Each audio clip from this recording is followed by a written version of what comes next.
هلا بكم أيها المتابعون المشاركون أبنائي الطلاب وبناتي الطالبات. نراكم تانية لهذا الموقع التي تهتم بشؤون تعليم اللغة العربية للناطقين بغيرها. الحمد لله وحده والصلاة والسلام على من لا نبي بعده وعلى آله وصحبه ومن والاه. اللهم صل على سيدنا محمد وعلى آل سيدنا محمد. إخوة الحضور، نهاركم طيب وأسأل الله نهاركم بكل خير إن شاء الله. فعلا كما أنا سعيد معكم هذا اليوم السعيد وفي هذا الموقع المبارك لنتناقش ونتبادل الآراء ونعالج الفقرة عن مشكلات الترجمة أو الصعوبات الأمة التي تواجه المترجم عند ممارسة الترجمة أو عند عملية الترجمة. Pada kesempatan siang hari ini kita akan berdiskusi bersama tentang beberapa problematika yang dialami oleh seorang penerjemah ketika sedang latihan menerjemahkan atau melakukan sebuah penerjemahan, baik itu penerjemahan secara lisan maupun penerjemahan secara tulisan. أنا لا أريد أن أطيل عليكم فدعوني لنركز الفقه ونلفت النظر إلى هذه الشاشة الجاهزة أمامكم. في البداية يعني مقدمة لهذا العرض أدعوكم إلى التفكير أن بعض الطلاب أو بعض المترجم قد يتعرض أثناء عمله إلى عدة أنواع المشكلات الخاصة بالترجمة. Sebagian penerjemah ya tentu akan mengalami beberapa kendala terkait penerjemahan itu sendiri. Nah, wala yanbaghi lahu atawaqqaf indaha wa innama yajib ay yataghallab 'alaiha. Dan ketika mereka menemukan sebuah permasalahan di tengah proses penerjemahan itu, dia tidak boleh berhenti di situ, tapi harus bagaimana melewati permasalahan ini dengan berbagai solusi yang akan ia kehendaki atau akan ia susun atau akan yang ia siapkan untuk melawan untuk menghilangkan beberapa permasalahan ini. Walialla tufaji al-mushkilat lidaris madda tarjama inda mumarasatihim. Lah ini yang hubungannya dengan sampean yang mahasiswa terjemah. Agar supaya permasalahan-permasalahan yang dialami oleh para penerjemah ini tidak membuat ya pembelajar terjemah itu kaget ketika sedang latihan menerjemah. Fahawalat hadhihi as-sutur la. Naam, kelewatan. فحاولت هذه السطور المتواضعة تسليط الضوء على بعض الصعوبات العامة التي يواجهها معظم المترجمين حتى يتسنى للطلبة حلها. Nah, tujuan kita membahas mata kuliah hari ini adalah untuk memberikan gambaran beberapa permasalahan yang dihadapi oleh seorang penerjemah sehingga nanti ketika para mahasiswa terjemah ini terjun untuk proses penerjemahan, mereka mengetahui dan memudahkan untuk mencari solusinya. Nah, itu tujuannya daripada mempelajari materi beberapa permasalahan dalam menerjemah. Oke, wala'alla min aham al-mushkilat al-khassa bitarjamah ma yali. Di antara beberapa permasalahan yang sering umum muncul di kalangan para penerjemah adalah yang pertama adalah muskilat ma'ani al-kalimat. Jadi permasalahan beberapa makna yang terdapat dalam satu kata. Wa qad ta'ti kalimatun wahida bima'ani adida mutabiqan li siyaqan mukhtalifah. Terkadang ya, satu kata itu dalam bahasa Arab memiliki banyak makna tergantung dengan konteks yang akan ia sasar ya. فعلى المترجم أن يعتني بها عناية عظيمة في تحديد المعاني الأقرب الأنسب. Maka bagi seorang penerjemah dia harus memperhatikan dalam menentukan makna yang paling dekat dan sesuai konteksnya bagi bahasa seorang pembaca atau pendengar. Maksudnya itu bagi bahasa yang akan diterjemahkan, yang akan diterjemahkannya. Au al-lughah al-manqul ilaiha au al-lughatul hadaf, sesuai dengan bahasa sasarannya. Contohnya adalah kataba. Coba dilihat di kamus Ma'ani yang saya ambilkan screenshotnya. Kata-kata kataba fi siyakin ma yuqal annahu kataba yaktubu kitabah. Wa fi qaulin kutiba alaikumus siyam hal al-siyamu yaktub? La.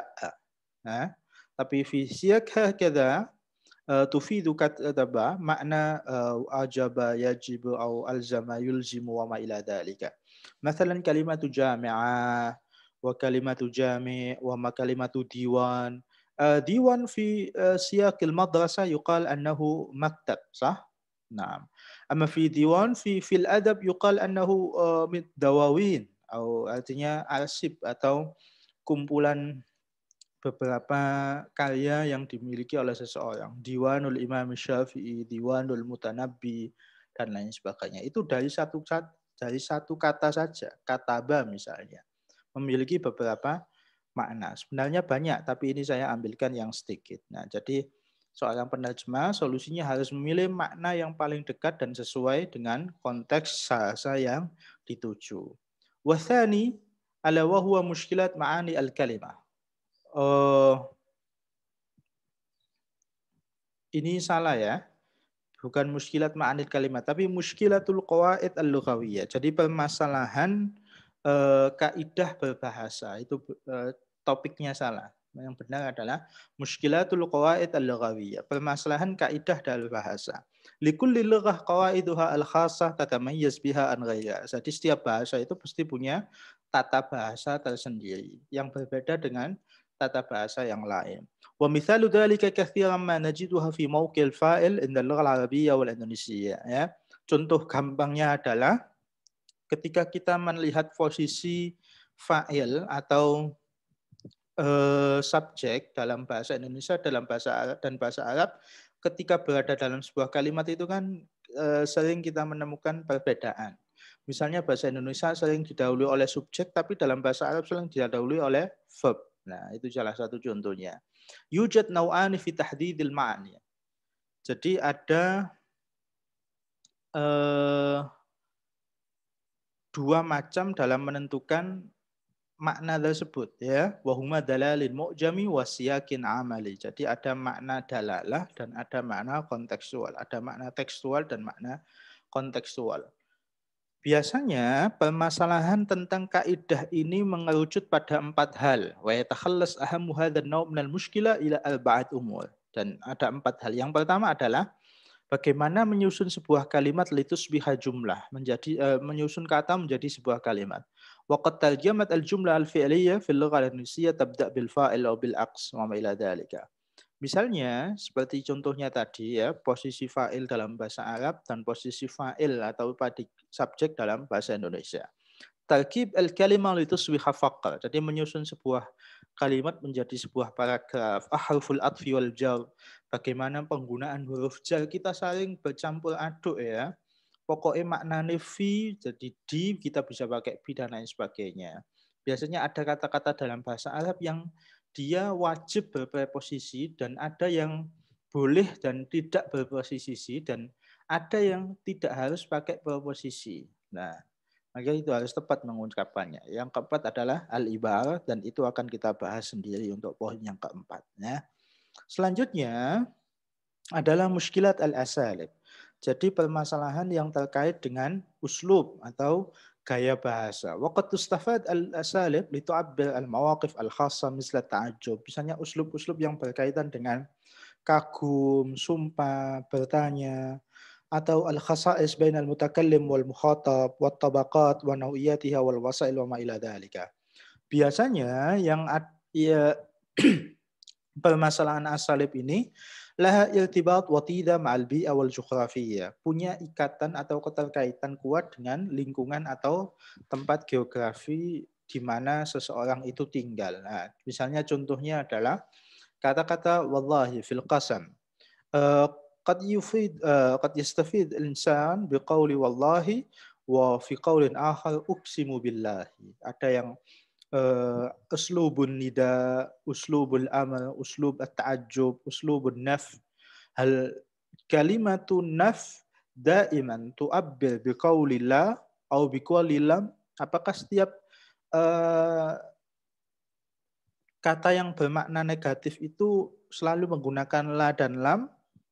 Tentu tidak, tentu banyak lah. Tentu di situ ada beberapa uslub keterkaitan yang harus diperhatikan oleh seorang penerjemah. Selanjutnya adalah muskilatul majaz. Jadi permasalahan gaya bahasa atau al-majaz. Nah, al-majaz huwa al-lafz yustafad li ma'dan ghayra dalali ay pragmatik. Jadi sebuah lafaz kata yang biasanya digunakan untuk mengungkapkan ekspresi yang tidak mawara as-sutur. Jadi tidak makna yang tampak saja, tapi makna yang bisa menyertainya atau dibalik daripada kata itu. Walihada alla yahtam al-mutarjim al-ma'ani al-lafziyah faqat. Oleh karena itu ya, seorang penerjemah tidak boleh tertipu dengan menerjemahkan makna kata yang menempel pada kata itu misalnya.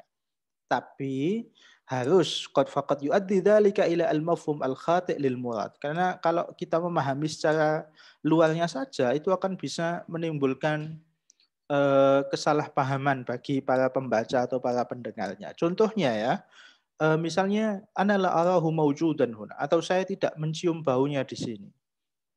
Bukan berarti ana la ushummu raihatahu huna. Saya tidak mencium karena mencium syamma yasummu ya, itu mencium dengan hidung. Tapi maksudnya di gaya bahasa Indonesia kan aku gak ketok ambune. Lah, gak ketok ambune. Nah, misalnya ana la arahu maujudan huna. Maksudnya aku dhek gak ono nduk kene. Lah itu kan fi qaulil majaz ya. Jadi tidak bisa dipahami secara makna yang kelihatan saja. Selanjutnya wal mushkilat taliyah yakni mushkilat siyaqil kalimah wal jumlah. Jadi permasalahan kontekstual ya. Lisiyaq dawrun ham fi tahdid ma'anil kalimah. Siyak tentu punya peran penting dalam menentukan sebuah makna kalimat. Waqad yuwadhih al-siyaq al-mujmal. Nah, kan siyak itu fungsinya biasanya untuk membatasi atau mengkerucutkan sesuatu yang mujmal, masih umum, atau sesuatu yang ja'a bima'ani syatta, atau dengan arti yang banyak. Wa aidan yufidu takhassus. Jadi siyak itu fungsinya bisa takhsis, mengkhususkan, atau taqyidul mutlak, untuk membatasi bahwasanya inilah makna yang diinginkan. Ya. Wa yang qasim ila siyaq al-lughawi mithlu kalimat at-tajassus. Jadi siyaq itu dibagi dua, ada yang siyaq al-lughawi wa siyaq ghair al-lughawi. Ada yang konteks berbasis linguistik atau non linguistik. Kalau yang linguistik itu misalnya kata-kata tajassus, mungkin di sini bisa artikan memata-matai, tapi fi qaulin akhar bisa bermakna mengintai dan lain sebagainya. Atau fi misal ghair lughawi yang non linguistik misalnya al waqtu athmanu minadz dhahabi. Waktu lebih berharga daripada uang, atau time is money. Waktu adalah uang, bukan berarti waktu lebih mahal daripada emas, tapi menunjukkan bahwasanya waktu itu sangat berharga. Contohnya akhadha at-tilmidhu ra'ya sadiqihi. Dia mengambil pendapat temannya. Bukan berarti dia mengambil pendapat temannya, tapi akhadha bi ma'na huna yakni syawarahu. Dia berdiskusi dan bermusyawarah terkait pendapat yang dimiliki oleh temannya tersebut. Itu permasalahan konteks kalimat dan kata. Selanjutnya muskilatul mustalahat, pada permasalahan yang terkait dengan istilah-istilah tertentu ya. Yustafad li alla yukhti al-qari' wal mustami' lama lam yajidu fi lughatihim al-mukhtalifah. Jadi fungsinya mustalahat ini biar si pembaca atau si pendengar hasil terjemahan tadi tidak salah paham terkait istilah yang sebenarnya ada di bahasa Arab misalnya, tapi kita terjemahkan di Indonesia istilah itu tidak ada. Lah, maka kita carikan makna daripada istilah itu, atau istilah yang kita temukan istilahnya hampir sama dalam bahasa Indonesia. Ya. Waqad tuqsad bi al-kalimat allati la yujad anha nadhir aw ma yuqaribuha ma'nan fi lughatil hadaf hatta yasta'ribuha. Biasanya, ya, itu terdapat pada kalimat yang tidak punya padanan atau kalimat yang tidak ditemukan makna yang mendekati dalam bahasa sumber misalnya, sehingga bahasa itu dibahasa Arabkan, atau misalnya lughatul hadafnya itu bahasa Arab ya.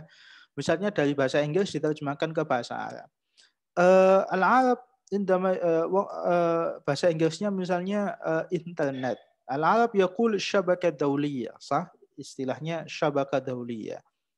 Inter dan net. Net itu syabaka, ya. Inter itu berarti dauli ya, internasional. Tapi sekarang karena orang internet itu sangat populer, hanya kata-kata internet itu diadopsi oleh bahasa Arab, al-internet. Gitu juga email, barit elektronik, dan beberapa istilah lainnya. Oleh karena itu, seorang penerjemah harus memiliki perhatian pada permasalahan istilah-istilah tersebut. Selanjutnya, nah ini contoh beberapa istilah yang terkait dengan virus corona yang terjadi pada sekarang ini ya. Ini istilah-istilah.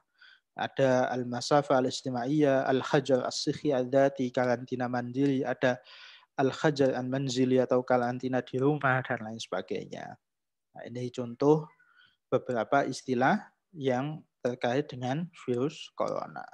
Selanjutnya ada muskilatut ta'abil, yaitu permasalahan ungkapan ya. Wahyal lafz allati la yatimu fahmu min khilalil kalimat wa qawaiduha fahasib. Yaitu sebuah kata yang tak bisa dipahami maksudnya hanya dengan menggunakan makna kamus dan kaidah-kaidahnya. Tidak cukup ya. Karena biasanya ungkapan-ungkapan tersebut menuntut makna di balik kata itu sendiri. Ya hunaka qira'atus sutur wa qira'at ma bainas sutur wa qira'at wara'as sutur. Jadi ada membaca tekstual atau membaca makna-makna yang terkait bainas sutur atau ma wara'as sutur. Jadi makna yang diinginkan di balik teks itu ya. Misalnya ada kata-kata diskon. Nah, diskon itu yang diinginkan bukan kata-kata diskonnya, tapi ayo dong belanja, mumpung sekarang ada potongan harga lah, kan gitu maksudnya. Contohnya adalah naik pitam, buah bibir, buah tangan, banting tulang, rendah hati, kepala dingin. Masa roksun barit kan nggak mungkin ya. Bunga desa, Zahratul Qorya kan nggak bisa seperti itu ya. Keras kepala, makan asam garam tangan kanan, dia tangan kanan saya, huwa yamini ya kan tidak bisa seperti itu. Maka harus diperhatikan ungkapan-ungkapan yang ada ketika kita temukan dalam proses penerjemahan khususnya dari bahasa sumber ke bahasa sasaran. Ya. Selanjutnya adalah muskilat at-tadakhul al-lughawi. Jadi permasalahan interferensi bahasa ya. Jadi bahasa A mempengaruhi bahasa B ya. Jadi itu yang dinamakan interferensi bahasa. Yakun at-tadakhul al-lughawi min al-lugha al-ula aw al-um ila al-lugha ats-tsaniyah aw al-ajnabiyyah. Dan itu terjadi interferensi dari bahasa pertama atau bahasa ibu ke bahasa kedua ya. Waqad tadur al-mushkilah haula al-qawaid inda tawdhifiha fi jumal. Biasanya muskilahnya sering terjadi pada tatanan tata bahasa ya. Kita sering ya berbicara bahasa Arab tapi rasanya se-Indonesia. Itu termasuk masih permusyawaratan tadakhul al-lughawi. Nah, tadakhul al-lughawi itu ada dua macam. Ada interferensi reseptif yaitu maksudnya masuknya unsur-unsur bahasa pertama dalam penggunaan bahasa kedua. Jadi misalnya orang Madura berbicara bahasa Indonesia. Bahasa pertamanya kan dia hidup di Madura berbahasa Madura. Kemudian dia di kota ikut-ikutan bahasa Indonesia meskipun tinggal di Indonesia. Kita anggap itu bahasa yang ia pelajari setelah bahasa Madura. Orang Madura berbicara bahasa Indonesia itu masih terbawa logat Maduranya ya. Itu maksudnya interferensi reseptif. Ya. Sedangkan interferensi produktif yaitu berupa penggunaan bahasa pertama dengan unsur struktur bahasa kedua. Nah, interferensi produktif yaitu jadi bahasa Indonesia, jadi orang Madura berbicara bahasa Madura tapi rasanya wis koyok wong kota. Jadi enggak kerasa Madura. Itu berupa penggunaan bahasa pertama dengan unsur dan struktur bahasa kedua. Jadi ya interferensi reseptif dan ada intervensi produktif. Ada meng-apply. Lah, apply itu bahasa kedua, tapi meng itu bahasa Indonesia, meng-apply. Kita harus fixkan, mengfixkan ya. Ngeprint. Nah, print itu kan bahasa kedua. Print out ya. Tapi ngeprint lah. Nah, pavingisasi, memaving itu loh, paving. Kita dalam khususnya akhirnya kita intervensi menjadi pavingisasi. Di-save dulu, di-save ya. Di itu bahasa Indonesia, save itu bahasa kedua ya, di-save dulu lah. Ini kan termasuk permasalahan interferensi dalam berbahasa ya. Kita sudah berada di akhir daripada slide mata kuliah ini ya. Permasalahan yang ditemukan dalam proses menerjemah. Adzunnu naktafi huna wa la'allakum tastafid ma fiha min tastafidunaha akthar wa akthar hatta ya'um an-naf'u lil jami' wa aktafi huna kalami ashkurukum ala husnil insat wal mutaba'ah tamaniyati daiman lakum bit taufiq was sadad wa dumtum fi khairin wa afiyatin insyaallah. Thumma assalamu alaikum warahmatullahi taala wabarakatuh. Wada'an.